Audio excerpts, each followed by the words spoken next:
أعوذ بالله من الشيطان الرجيم بسم الله الرحمن الرحيم الحمد للہ رب العالمین والصلاة والسلام علی نبینا محمد وعلی آلہ وصحبہ اجمعین اما بعد۔ آج ہم ہیں الدرر البہیہ کے ساتھ۔ اس کے مؤلف ہیں امام شوکانی رحمہ اللہ، فوت ہوئے ہیں 1250 ہجری میں 1250۔ تعلق تھا یمن سے، بہت بڑے عالم دین تھے۔ ان کی بہت سی کتب ہیں، حتیٰ کہ ان کی کئی کتب وہ ہیں جو مدینہ یونیورسٹی میں پڑھائی جاتی ہیں۔ مثال کے طور پہ فتح القدیر ایک عرصے تک وہاں پڑھائی جاتی رہی ہے۔ مثال کے طور پہ نیل الاوطار اب بھی وہاں پہ پڑھائی جاتی ہے۔ ان کی کتاب اصول الفقہ میں ارشاد الفحول، یہ مدینہ میں تو میں بات نہیں کرتا، لیکن ہمارے کئی مدارس میں پڑھائی جاتی ہے۔ تو ایسے ہی ان کی کتاب درر البہیہ، اس کو بھی اللہ رب العزت نے بہت قبولیت دی ہے۔ موضوع ہمارا آج کیا ہے؟ موضوع ہمارا ہے نفلی روزے، اور نفلی روزوں میں ہمارا موضوع ہے کہ کون کون سے روزے مستحب ہیں، کون کون سے نفلی روزے رکھنا مستحب ہے، افضل ہے، بہتر ہے۔ چنانچہ امام شوکانی رحمہ اللہ فرماتے ہیں، یستحب صیام 6 من شوال، شوال کے 6 روزے رکھنا افضل ہے، مستحب ہے۔ دلیل کیا ہے؟ اور دلیل سے پہلے میں اس میں ہلکا سا اختلاف بتا دوں علماء کرام کا۔ جمہور علماء کرام کا یہی موقف ہے کہ شوال کے 6 روزے رکھنا کیا ہیں؟ مستحب ہیں۔ البتہ امام ابو حنیفہ رحمہ اللہ، امام مالک اور امام ابو یوسف، ان کا موقف یہ ہے کہ یہ روزے رکھنا مکروہ ہیں۔ اب ہم کن کے ساتھ ہیں؟ ہم دلیل کے ساتھ ہیں، ہم حدیث کے ساتھ ہیں۔ حدیث کیا ہے؟ امام مسلم روایت کرتے ہیں، اور حدیث کے نمبر ہے 1164، 1164۔ راوی ہیں ابو ایوب انصاری رضی اللہ تعالی عنہ، ان رسول اللہ صلی اللہ علیہ وسلم قال، کہ نبی علیہ الصلوۃ والسلام نے فرمایا، من صام رمضان، جو رمضان کے روزے رکھے، ثم اتبعہ 6 من شوال، رمضان کے بعد شوال کے 6 روزے رکھے، کان کصیام الدہر، تو اس کا یہ عمل زمانہ بھر روزے رکھنے کے مترادف ہے۔ اس حدیث کو کس نے روایت کیا؟ امام مسلم نے۔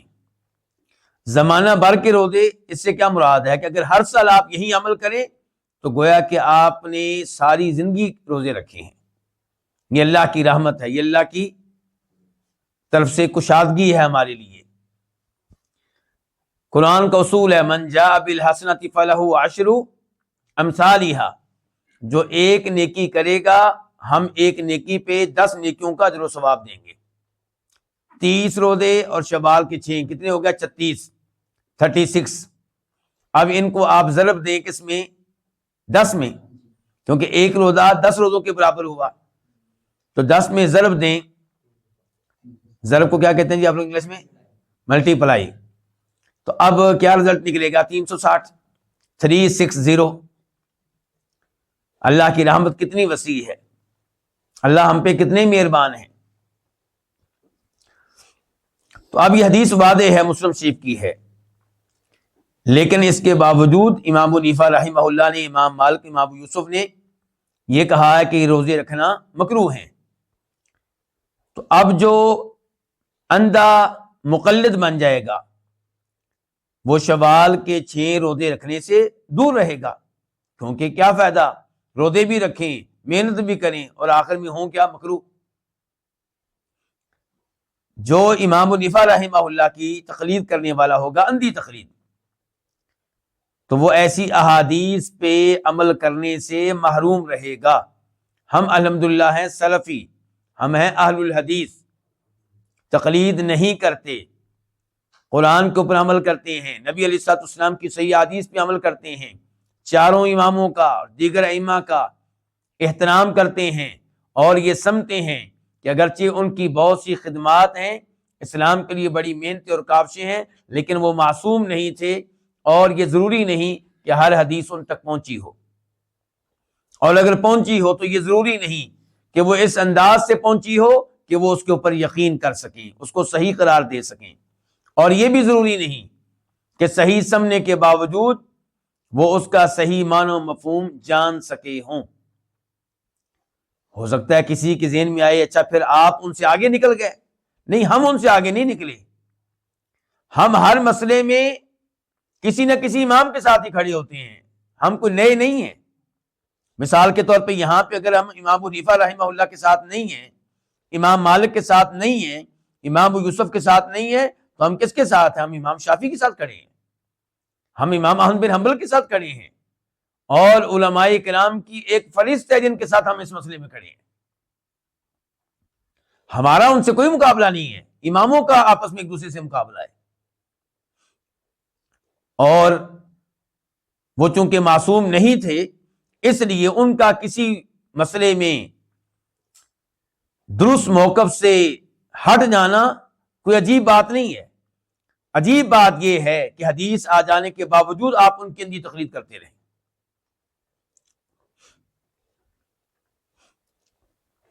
دوسرا مسئلہ ہمارے موضوع کا وہ یہ ہے کہ وَتِسْعِ ذِي الْحِجَّةِ، ذی الحجہ کے 9 روزے رکھنا بھی مستحب ہیں۔ ذی الحجہ وہ مہینہ جس مہینے میں کیا کیا جاتا ہے؟ حج۔ ذی الحجہ وہ مہینہ جس مہینے میں ہم قربانی کا جانور ذبح کرتے ہیں، تو اس کے ابتدائی 10 ایام بہت عظیم ایام ہیں، تو ان ابتدائی 10 ایام میں سے عید کے دن کا روزہ رکھنا تو جائز ہی نہیں ہے۔ باقی کتنے دن رہ گئے؟ 9، تو ان 9 دنوں کے روزے بھی رکھے جائیں گے، اور یہ رکھنا بہت عظیم عمل ہے۔ کیا دلیل ہے؟ وہ حدیث جسے روایت کرتے ہیں امام ابو داؤد رحمہ اللہ، اور حدیث کا نمبر ہے 2437، 2437، راوی ہیں حنیدہ بن خالد، وہ روایت کرتے ہیں یعنی امراتی، اپنی بیگم سے۔ ایسی بیگم ہونی چاہیے جس سے آپ دین کا علم لیں، جو آپ کو دین کا علم دے۔ یہاں پہ حنیدہ بن خالد کس سے روایت کر رہے ہیں؟ اپنی بیوی سے حدیث روایت کر رہے ہیں، اور بیوی نے یہ حدیث لی ہے نبی علیہ السلام کی بیویوں میں سے کسی بیوی سے۔ قالت، اس بیوی نے کہا جو ہماری ماں ہے ام المؤمنین، کہ کان رسول اللہ صلی اللہ علیہ وسلم یصوم 9 ذی الحجہ، کہ نبی علیہ الصلوۃ والسلام ذی الحجہ کے 9 دنوں کے روزے رکھا کرتے تھے۔ حدیث کے الفاظ اس کے بعد بھی ہیں، لیکن اتنے کافی ہیں کیونکہ ان الفاظ کا تعلق ہمارے موضوع سے ہے۔ یہ حدیث بتا چکا ہوں، اس کو کس نے روایت کی؟ امام ابو داؤد رحمہ اللہ نے، اور حدیث صحیح ہے، قابل قبول ہے، لیکن اس مسئلے میں بھی اشکال ہے۔ ایک اشکال کیا ہے؟ اشکال یہ ہے کہ مسلم شریف کی حدیث ہے جس کا نمبر ہے 1176، 1176، سیدہ عائشہ کہتی ہیں ما رأیت رسول اللہ صلی اللہ علیہ وسلم صائما فی العشر قط، میں نے نبی علیہ الصلوۃ والسلام کو ذی الحجہ کے ابتدائی 10 دنوں میں کبھی بھی روزے کی حالت میں نہیں دیکھا۔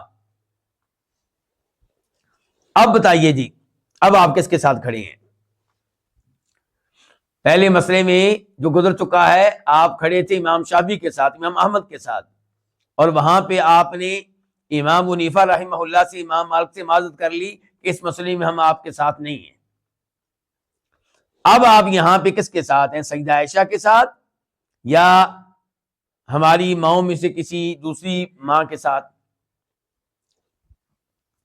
تو یہاں پہ ہم سیدہ عائشہ کے ساتھ نہیں ہیں۔ سیدہ عائشہ کی شان بہت ہی بلند و بالا ہے، علم کا پہاڑ ہیں، لیکن ہمارے پاس دو حدیثیں ہیں. ایک حدیث میں یہ ہے کہ آپ روزے رکھتے تھے، دوسری میں یہ ہے کہ میں نے آپ کو روزہ رکھتے ہوئے نہیں دیکھا. اب آپ کس کو چھوڑیں گے؟ کس کو چھوڑنا آسان لگ رہا ہے آپ کو؟ نہیں دیکھا. آپ نے نہیں دیکھا، دوسریوں نے دیکھا ہے. تو یہ ہوتا ہے انداز دو احادیث کو ایک ساتھ لے کر چلنے کا. اگر یہاں پہ کوئی غامدی کے ذہن کا ہوگا، منکرین احادیث میں سے احادیث کا انکار کرنے والا، احادیث کو اہمیت نہ دینے والا، یا کئی ایسے منکرین احادیث ہوتے ہیں جو حدیث کا مذاق اڑانے والے ہوتے ہیں، تو وہ کہیں گے لو جی دیکھو کون سی حدیث لیں گے. بھائی یہ کوئی عجیب بات تو نہیں، یہ ہماری روزمرہ زندگی میں بھی ایسے ہوتا ہے. ایک آدمی کہتا ہے جی میں نے فلاں آدمی کو خطبہ جمعہ میں آج مسجد میں نہیں دیکھا، دوسرے کہتے ہیں ہم نے دیکھا، ہماری گفتگو ہوئی ہے. اب کس کی بات مانی جائے گی؟ جو کہتے ہیں ہم نے دیکھا ہے، گفتگو کی ہے. بھائی ایک دنیا تھی، آپ نہیں دیکھ سکے، لیکن انہوں نے دیکھ لیا ہے. جنہوں نے دیکھ لیا ان کی بات مانی جائے گی. تو سیدہ عائشہ یہ بات نوٹ نہیں کر سکی. نبی علیہ الصلوۃ والسلام کسی ایک بیوی کے گھر میں نہیں رہتے تھے، کبھی اس بیوی کے گھر، کبھی اس بیوی کے گھر.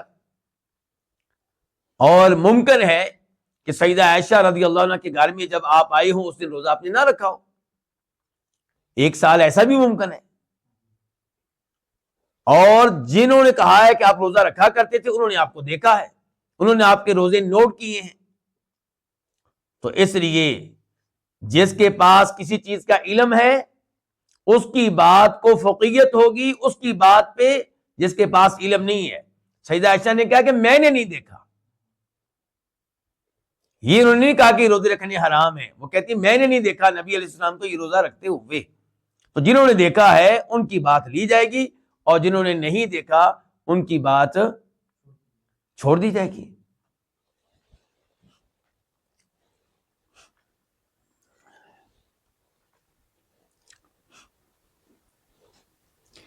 کتنے مسئلے پڑھ چکے آج ہم؟ دو.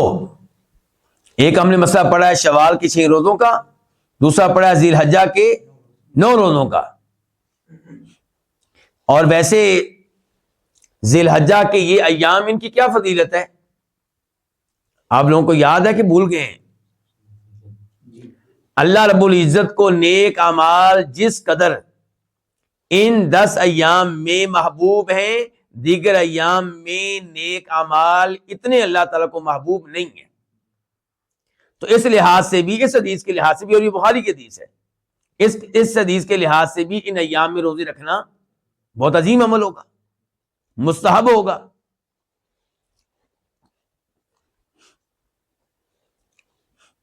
تیسرا مسئلہ جو ہم پڑھنے لگے ہیں وہ ہے وہ محرم، یعنی کہ محرم کے مہینے کے روزے رکھنا بھی مستحب ہے. اس کی کیا دلیل ہے؟ وہ حدیث جسے امام مسلم روایت کرتے ہیں، نمبر ہے 1163، 1163. راوی ہیں ابو ہریرہ رضی اللہ تعالی عنہ، کہتے ہیں کہ فرمایا نبی کریم صلی اللہ علیہ وسلم نے افضل الصیام بعد رمضان شہر اللہ المحرم، ماہ رمضان کے بعد جس مہینے کے روزے سب سے زیادہ فضیلت والے ہیں وہ اللہ کا مہینہ محرم ہے. نوٹ کریں، ایک تو یہ کہ افضل روزے سب سے پہلے کس کے ہیں؟ رمضان کے. دوسرا نمبر کس مہینے کے روزوں کا ہے؟ محرم کے روزوں کا. اور کیا کہا گیا ہے؟ اللہ کا مہینہ. تو کیا شعبان کسی اور کا مہینہ ہے؟ رمضان کسی اور کا مہینہ ہے؟ محرم کے مہینے کو شرف بخشنے کے لیے اور اس کی اہمیت بتانے کے لیے آپ فرما رہے ہیں کہ اللہ کا مہینہ ہے. جیسے ساری مساجد اللہ کا گھر ہیں، لیکن ہم بیت اللہ کس کو کہتے ہیں؟ اللہ کے اس گھر کو جو مکہ میں ہے. اس کی مزید اہمیت کو واضح کرنے کے لیے سب اونٹنیاں اللہ کی پیدا کردہ ہیں، اللہ کی مخلوق ہیں، لیکن وہ اونٹنی جو قوم سمود کی طرف بھیجی گئی، صالح علیہ السلام کی قوم کی طرف، اس کو کہا گیا ناقۃ اللہ، اللہ کی اونٹنی. حالانکہ اس قوم میں جو دیگر اونٹنیاں تھیں وہ بھی اللہ کی تھیں، لیکن یہ خاص اونٹنی ہو گئی، اس سے اس کی اہمیت کا اندازہ ہوا۔ تو یہی صورتحال یہاں پہ، اللہ کا مہینہ محرم، اس کے روزے رمضان کے بعد سب سے افضل روزے ہیں۔ وَأَفْضَلُ الصَّلَاةِ بَعْدَ الْفَرِيضَةِ، اور فرض نماز کے بعد افضل ترین نماز صلاۃ اللیل، رات کی نماز ہے، یعنی کہ تہجد کی نماز۔ تو اس حدیث سے پتہ چلا کہ محرم کے روزوں کا اہتمام کرنا چاہیے، اور خصوصی طور پہ محرم کے مہینے میں اہتمام کرنا چاہیے 10 طریقے روزے کا، جس کو کیا کہتے ہیں؟ عاشورہ۔ عاشورہ یعنی کہ محرم کی 10 طریقہ روزہ، اور ساتھ ساتھ 9 طریقہ بھی۔ اس کے دلائل کیا ہیں؟ یہ حدیث ہے میرے پاس جس کے راوی ہیں حمید بن عبد الرحمن، اور یہ تابعی ہیں، عبد الرحمن بن عوف صحابی کے بیٹے۔ حمید بن عبد الرحمن کہتے ہیں کہ انہ سمع معاویہ بن ابی سفیان، کہ انہوں نے سنا معاویہ بن ابی سفیان کو۔ معاویہ مشہور و معروف ہیں، خود بھی صحابی ہیں، باپ بھی صحابی ہیں۔ یوم عاشورہ، محرم کی 10 تاریخ کو، عاشورہ کے دن ان کو سنا، عام حجہ، اس سال جس سال وہ حج کرنے کے لیے مکہ مدینہ آئے تھے، کیونکہ ویسے وہ کہاں رہتے تھے؟ دمشق میں، شام میں۔ تو جس سال وہ حج کے لیے آئے تو محرم کی 10 تاریخ کو انہوں نے خطبہ دیا، کہاں؟ مدینہ میں، علی المنبر۔ تو منبر پہ خطبہ دیتے ہوئے کہا، یا اہل المدینہ، اے مدینہ والو، این علماؤکم، کہاں ہیں تمہارے علماء؟ سمعت رسول اللہ صلی اللہ علیہ وسلم یقول، خود میں نے اللہ کے نبی علیہ الصلوۃ والسلام کو یہ فرماتے ہوئے سنا ہے، ھذا یوم عاشورہ، یہ عاشورہ کا دن ہے۔ یہاں پہ میں آپ کی توجہ چاہوں گا، ایسے لوگ موجود ہیں، ایسے علماء موجود ہیں، گرچہ بہت تھوڑے ہیں، جو یہ رائے رکھتے ہیں کہ عاشورہ کا روزہ 9 تاریخ کو رکھا جائے گا۔ روزہ عاشورہ کا، عاشورہ کس کو کہتے ہیں؟ 10واں۔ روزہ عاشورہ کا رکھا جائے گا 9 تاریخ کو، 10 کو نہیں بلکہ 9 کو۔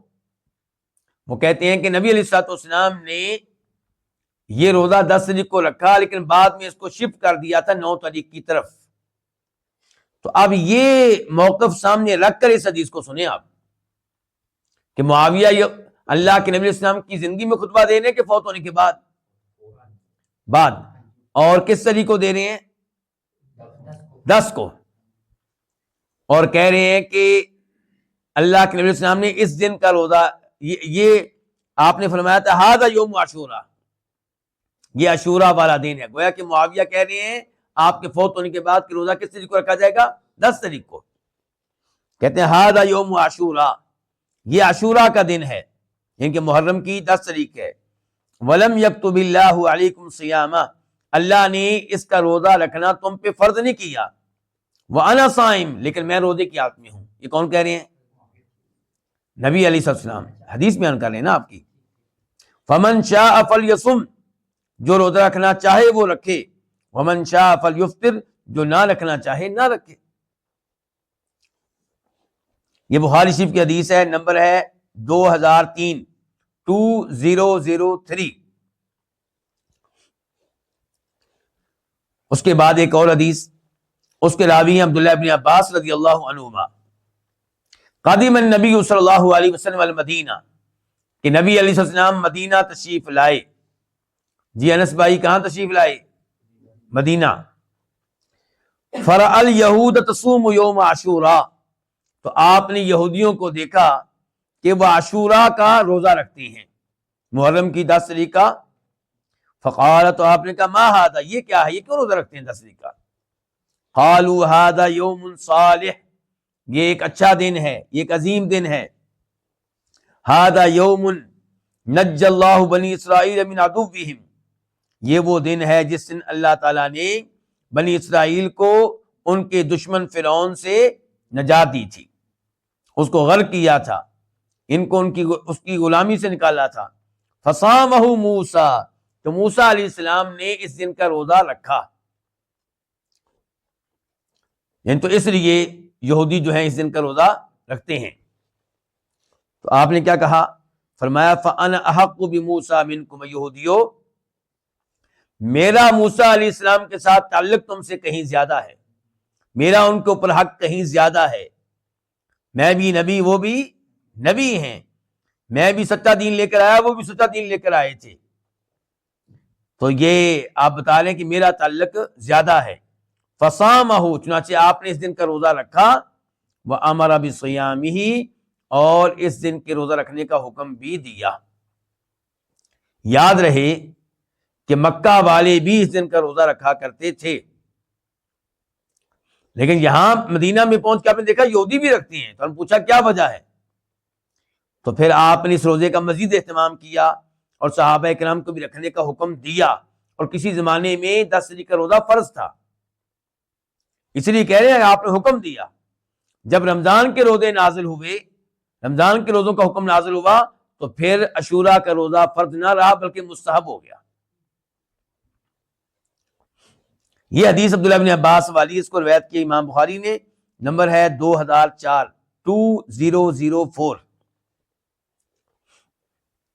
اس معاملے میں ایک اور حدیث بھی ذہن میں رکھیے گا، اس کے راوی بھی عبداللہ بن عباس ہیں، مسلم شریف کی ہے، نمبر ہے 1134 1134،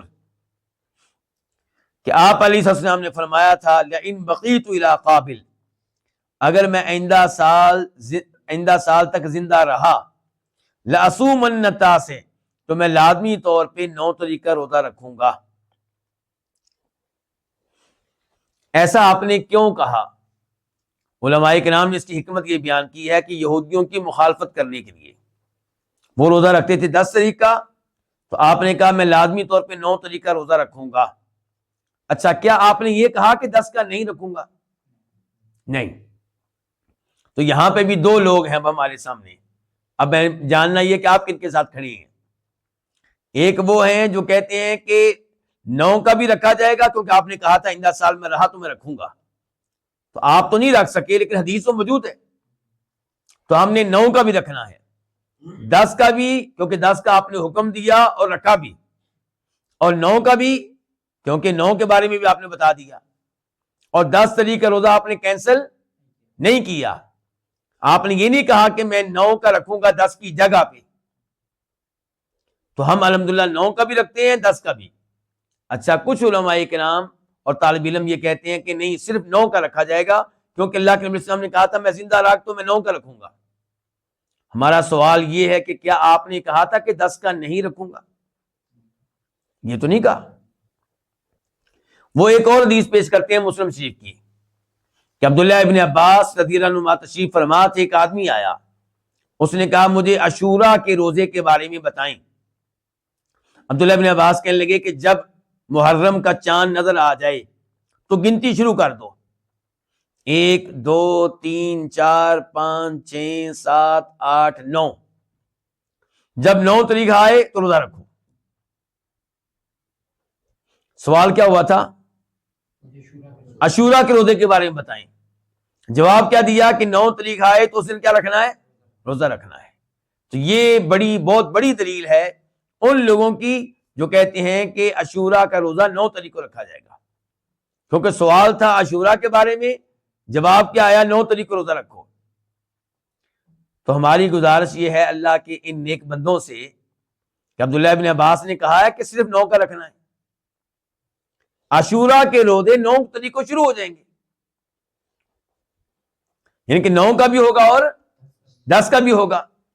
اور پھر عبداللہ ابن عباس کا فتویٰ بھی موجود ہے، قول بھی موجود ہے کہ 9 اور 10 کا روزہ رکھو۔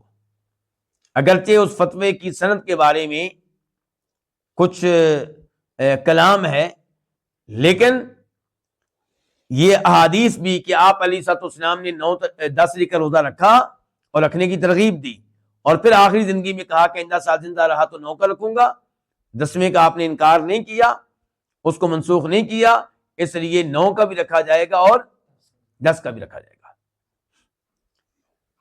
افضل انسان وہ ہے جو 9 کا بھی رکھے 10 کا بھی رکھے۔ اس کے بعد وہ انسان ہوگا جو 10 کا رکھے تو ساتھ کس کا رکھ لے؟ 11 کا۔ 11 کا کیوں؟ ایک تو آپ کہہ چکے ہیں کہ محرم کے روزے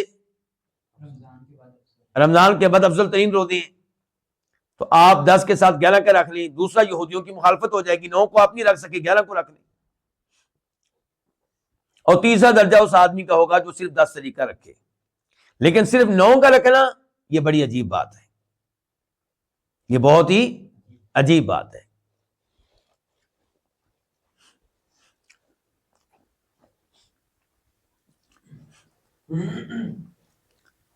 امام شوکانی فرماتے ہیں وشعبان، شعبان کے روزے رکھنا بھی افضل ہیں، مستحب ہیں۔ اس کی کیا دلیل ہے؟ اس کی دلیل وہ حدیث ہے جسے امام بخاری روایت کرتے ہیں، نمبر ہے 1969 1969، اور امام مسلم روایت کرتے ہیں، نمبر ہے 1156 1156۔ راوی ہیں ابو سلمہ بن عبد الرحمن بن عوف، صحابی کے بیٹے، کہتے ہیں کہ سألت عائشہ رضی اللہ عنہا، میں نے ام المؤمنین عائشہ سے سوال کیا، عن صیام رسول اللہ صلی اللہ علیہ وسلم، نبی علیہ السلام کے روزوں کے بارے میں، فقالت، فرمانے لگی، کان یصوم حتی نقول قد صام، آپ روزے رکھنے پہ آتے تو رکھتے ہی رہتے حتیٰ کہ ہم یہ کہتے کہ قد صام، کہ اب آپ روزے رکھتے ہی رہیں گے، ناگا نہیں کریں گے۔ وَيُفْطِرُ، اور روزوں میں ناگا کرنے پہ آتے تو ناگا کرتے رہتے حتیٰ نقول، حتیٰ کہ ہم کہتے قد افطر، کہ اب آپ روزہ نہیں رکھیں گے۔ وَلَمْ أَرَهُ صَائِمًا مِنْ شَهْرٍ قَطُّ أَكْثَرَ مِنْ صِيَامِهِ مِنْ شَعْبَانَ، میں نے کسی بھی مہینے میں آپ کو شعبان کے مہینے سے بڑھ کر روزے رکھتے ہوئے نہیں دیکھا۔ آپ کے روزوں کی رمضان کے بعد زیادہ تعداد کس مہینے میں ہوتی تھی؟ شعبان میں۔ کان یصوم شعبان کلہ، پورے شعبان کے آپ روزے رکھا کرتے تھے۔ پھر فرماتی کان یصوم شعبان الا قلیلا، شعبان کے روزے رکھتے تھے سوائے چند دنوں کے، یعنی کہ رمضان کی طرح 30 روزے نہیں رکھتے تھے، بلکہ زیادہ تر روزے رکھتے تھے، مثال کے طور پہ 25 دن، 26 دن، 27 دن۔ تو اس سے پتہ چلا کہ شعبان کے مہینے میں بھی روزے رکھنے کا اہتمام کرنا چاہیے۔ ہمارا نیا مسئلہ یہ ہے کہ امام شوکانی فرماتے ہیں والاثنین والخمیس، سوموار اور جمعرات کا روزہ رکھنا بھی مستحب ہے۔ اس کی کیا دلیل ہے؟ اس کی دلیل وہ حدیث ہے پہلے نمبر پہ جسے امام ترمذی روایت کرتے ہیں اور امام ابن ماجہ میں اس کا نمبر ہے 1739 1739۔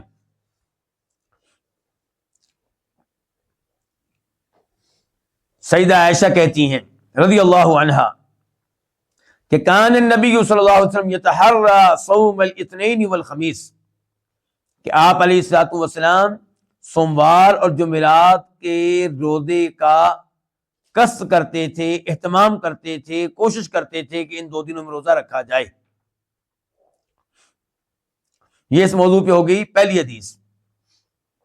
دوسری حدیث اس مسئلے میں کیا ہے؟ اسامہ بن زید رضی اللہ عنہ روایت کرتے ہیں کہ فرمایا نبی علیہ الصلوۃ والسلام نے ان 2 دنوں کے بارے میں، کون سے 2 دن؟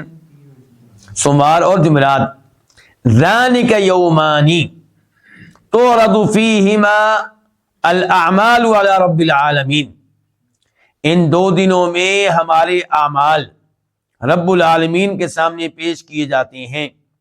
وَأُحِبُّ أَن يُعْرَضَ عَمَلِي وَأَنَا صَائِمٌ، اور میں یہ پسند کرتا ہوں کہ جب میرے اعمال اللہ کے سامنے پیش ہوں تو میں روزے کی حالت میں ہوں. کس قدر اللہ کے ساتھ لگاؤ ہے، کس قدر اللہ کے ساتھ تعلق ہے، کس قدر اللہ ہی کا خیال ہے. یہیں سے مجھے اور آپ کو بھی سوچنا چاہیے گناہ کرتے ہوئے کہ اللہ مجھے دیکھ رہا ہے. کہیں ایسا نہ ہو کہ میرے اعمال اللہ کے سامنے پیش ہوں تب میں گناہ کی حالت میں ہوں. اس حدیث کو روایت کی امام نسائی نے، نمبر ہے 2357، 2357. اس معاملے میں ایک تیسری حدیث، سئل النبی صلی اللہ علیہ وسلم عن صوم الاثنین، آپ سے پوچھا گیا سوموار کے دن کے روزہ کے بارے میں کہ آپ اس دن کا روزہ رکھتے ہیں. فرمایا فیہ ولدت، یہ وہ دن ہے جس دن میں پیدا ہوا ہوں. وفیہ انزل علیہ، اور یہ وہ دن ہے جس دن میرے اوپر قرآن نازل ہوا. امام مسلم نے اس کو روایت کیا، نمبر ہے 1163، 1163. یہاں پہ بھی یہ بات قابل غور ہے کہ جس دن آپ پیدا ہوئے اس دن آپ نے کیا کیا ہے؟ روزہ رکھا ہے.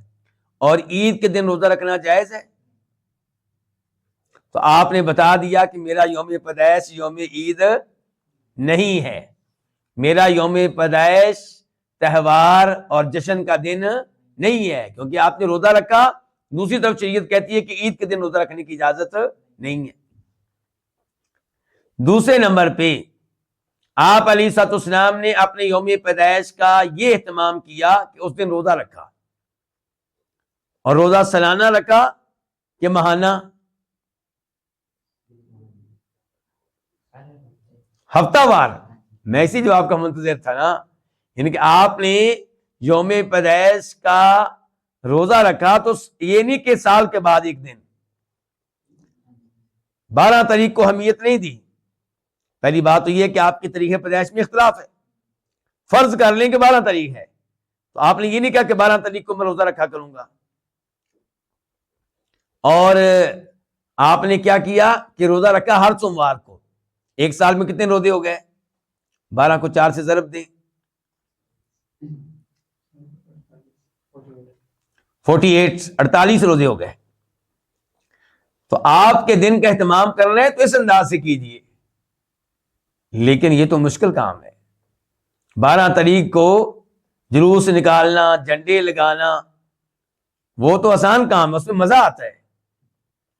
لیکن مزہ ان کو آتا ہے جن کو بدعات کی عادت ہے، اور جن کو بدعات کی نفرت ہے ان کو مزہ نہیں آتا. ان کو افسوس ہو رہا ہوتا ہے کہ ہمارے یہ مسلمان بھائی کیا کر رہے ہیں، کیسے کیسے دین میں بدعات کو داخل کر رہے ہیں، یہ کس طرف چل پڑے ہیں، ان کی اس محنت کا انجام کیا ہوگا.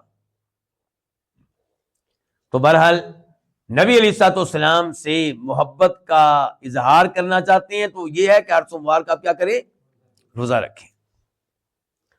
اور پھر یہ بھی سنیں کہ آپ نے کیا کہا ہے کہ اس دن میں پیدا ہوا ہوں اور اسی دن میرے اوپر قرآن نازل ہوا ہے. نزول قرآن کا آغاز بھی سوموار کو ہوا ہے. تو اگر آپ یوم پیدائش کو بطور عید منا رہے ہیں تو پھر یہ یوم نزول قرآن کو بھی بطور عید منانا پڑے گا. تو ان تمام بدعات سے بچنا چاہیے. ہمارا نیا مسئلہ کہ وہ ایام البیض، ایام بیض کے روزے رکھنا بھی افضل اور مستحب ہے. ایام بیض، اس سے کیا مراد ہے؟ نہیں، بیض کا معنی کیا ہے؟ سفید، روشن، روشنی والے ایام، یعنی کہ وہ ایام جن کی راتیں روشن ہوتی ہیں. کیا مطلب؟ ان راتوں میں چاند پورا ہوتا ہے. چاند پورا ہوتا ہے کس تاریخ کو؟ 14 تاریخ کو. تو ایک دن اس سے پہلے، ایک دن اس کے بعد، یہ بھی تقریباً مکمل ہی ہوتا ہے چاند تقریباً. تو ان 3 راتوں میں خوب روشنی ہوتی ہے اور پوری رات ہوتی ہے. تو ان راتوں کے بعد جو دن آتا ہے، 13ویں رات اور اگلا جو دن ہے 14ویں رات اور اگلا جو دن ہے، کیونکہ عربی مہینوں کے اعتبار سے، چاند والے مہینوں کے اعتبار سے پہلے دن ہے یا پہلے رات ہے؟ پہلے رات ہے. تو 13ویں رات اگلے دن کا روزہ، 14ویں رات اگلے دن کا روزہ، 15ویں رات اگلے دن کا روزہ. تو یہ ہے ایام بیت. کتنے دن ہے یہ؟ 3. تو امام شوکانی کہہ رہے ہیں ان کے روزے رکھنا بھی ایک عظیم عمل ہے. کیا دلیل ہے جی یہاں پہ؟ امام مسلم روایت کرتے ہیں، حدیث کا نمبر ہے 1162، 1162. راوی ہیں ابو قتادہ رضی اللہ تعالی عنہ. فرمایا نبی کریم صلی اللہ علیہ وسلم نے، صلاۃ من کل شہر، ہر مہینے کے 3 روزے، ورمضان الی رمضان، اور ایک رمضان کے بعد دوسرے رمضان کے روزے رکھ لینا، فہذا صیام الدہر کلی، یہ زندگی بھر کے روزے ہیں. رمضان ہر مہینے میں 3 روزے رکھیں گے تو ہر روزہ 10 کے برابر.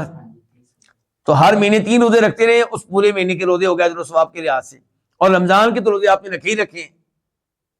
تو یہ بھی ایک انداز ہے زندگی بھر روزے رکھنے کا، اجر و ثواب کے لحاظ سے، عملی طور پہ نہیں. عملی طور پہ جیسا کہ آگے آئے گا، زندگی بھر کے روزے رکھنا کیا ہے؟ ممنوع ہے. اچھا، اب اس حدیث میں آپ نے کہا ہے کہ ہر مہینے کے 3 روزے، لیکن کیا آپ نے یہ ایام ذکر کیے ہیں؟ ہر مہینے کے 3 روزے کن دنوں میں؟ تو آپ مہینے میں کبھی بھی 3 روزے رکھ سکتے ہیں، لیکن اگر ان 3 دنوں میں رکھیں گے جن کو ایام بیت کہا جاتا ہے تو اہمیت زیادہ ہے. تو اس کی کیا دلیل ہے کہ ان 3 دنوں میں روزہ رکھیں تو اس کی اہمیت زیادہ ہے؟ نبی علیہ السلام کہتے ہیں ابو ذر سے، ابو ذر رضی اللہ عنہ صحابی ہیں، اذا صمت من الشہر 3 ایام، جب آپ مہینے میں 3 دن کے روزے رکھیں، فصم 13 و14 و15، تو پھر آپ یوں کریں کہ وہ 3 دن کن کو بنا لیں؟ وہ 3 روزے آپ رکھیں 13 تاریخ کو، 14 تاریخ کو، 15 تاریخ کو. اس حدیث کو روایت کی امام ترمذی نے، نمبر ہے 761، 761، اور شیخ البانی رحمہ اللہ نے اس کو حسن صحیح قرار دیا. یہ ان کے قابل قبول حدیث ہے.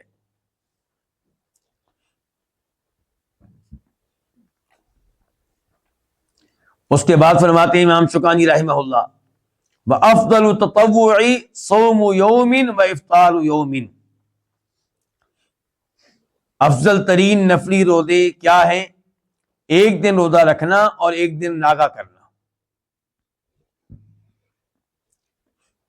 یعنی کہ نفلی روزے رکھنے کے لحاظ سے یہ آدمی سب سے بہتر ہے جو ایک دن روزہ رکھتا ہے اور ایک دن روزے کا ناغا کرتا ہے.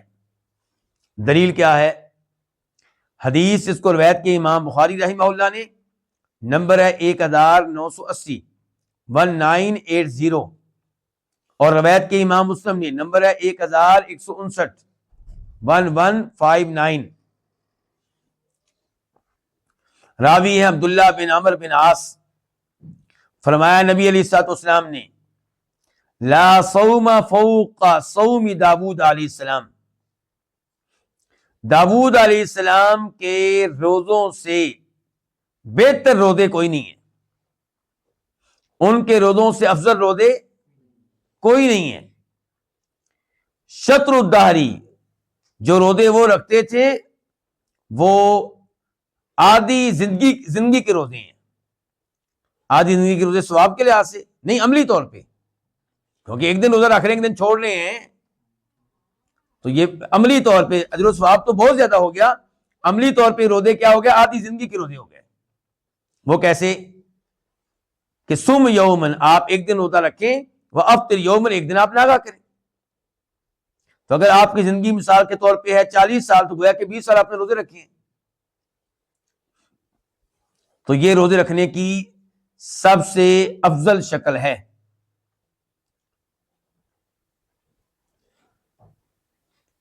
اس سے افضل شکل کوئی نہیں ہے. مزید تذکرہ آگے آئے گا. یہاں پہ یہ بھی ذکر کر دیا جائے کہ یوم عرفات کا روزہ رکھنا بھی مستحب ہے. امام شوکانی اس کا تذکرہ نہیں کر سکے. یوم عرفات کس طریق کو کہتے ہیں؟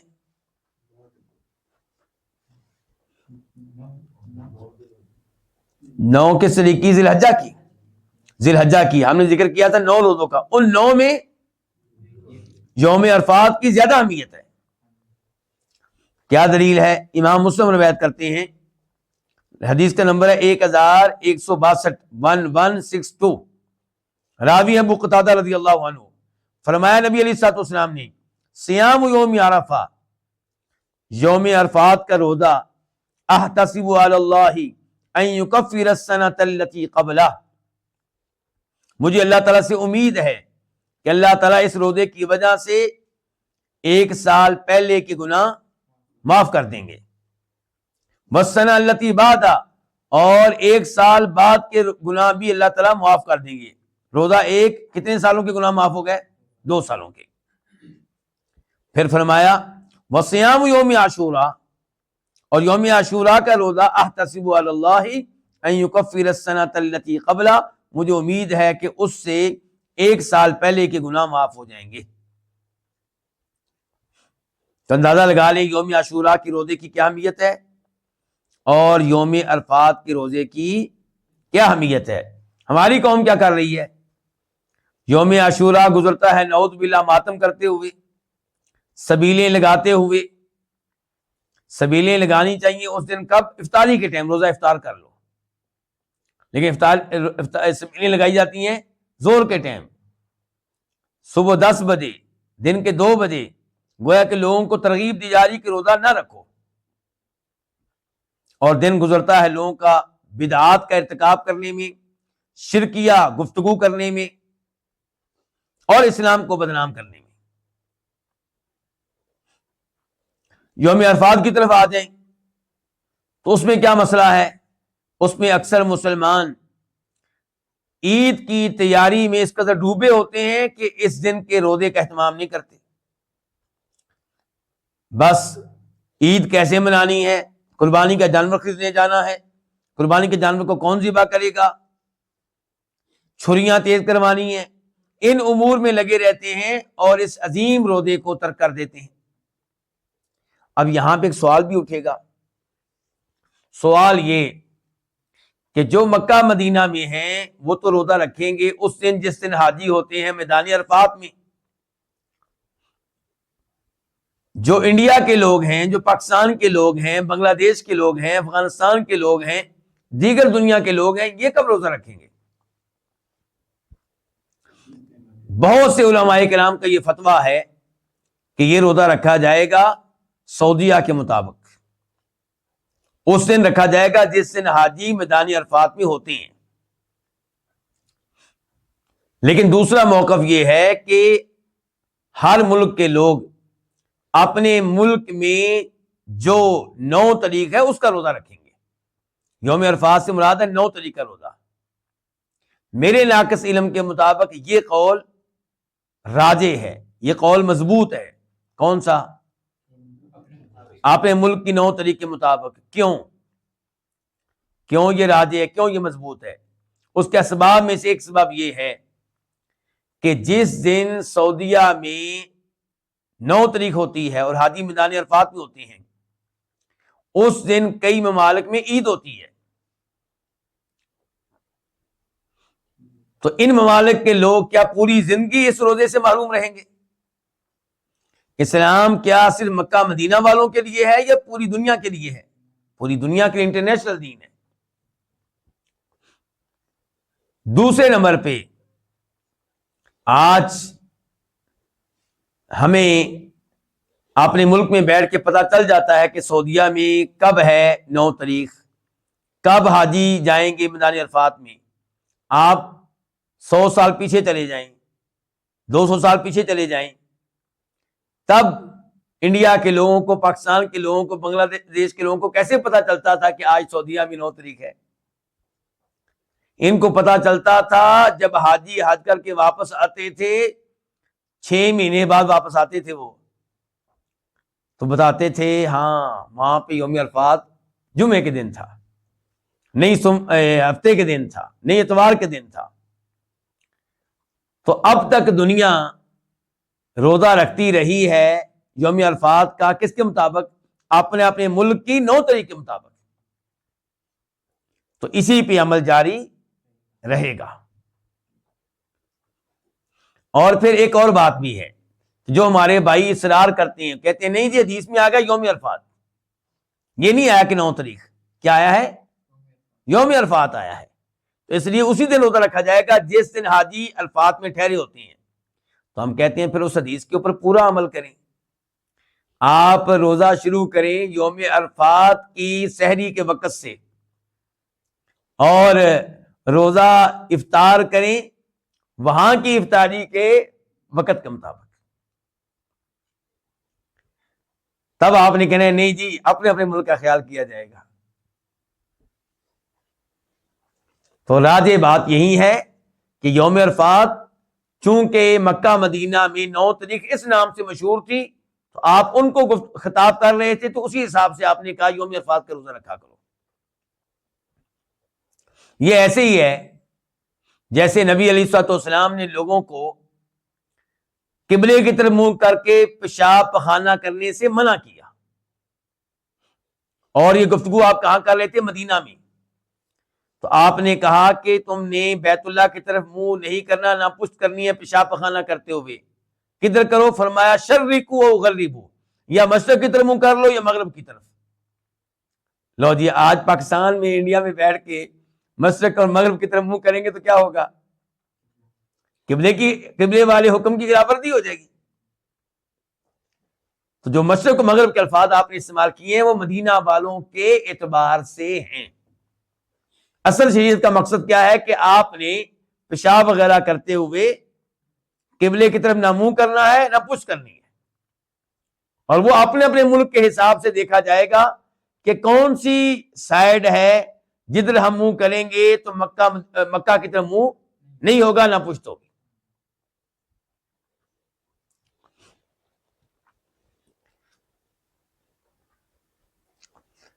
اس کے بعد جو ہمارا موضوع شروع ہو رہا ہے وہ چونکہ ایک لمبا موضوع ہے، اس پہ وقت لگے گا، تو اس لیے یہیں پہ آج کے درس کا اختتام کرتے ہیں۔ اللہ رب العزت سے دعا کرتے ہیں کہ اللہ تعالیٰ ہمیں قرآن و حدیث کے مسائل سمجھنے کی توفیق عنایت فرمائے اور ان پہ عمل پیرا ہونے کی توفیق بخشے۔ وصلی اللہ تعالی علی نبینا محمد وعلی آلہ وصحبہ اجمعین۔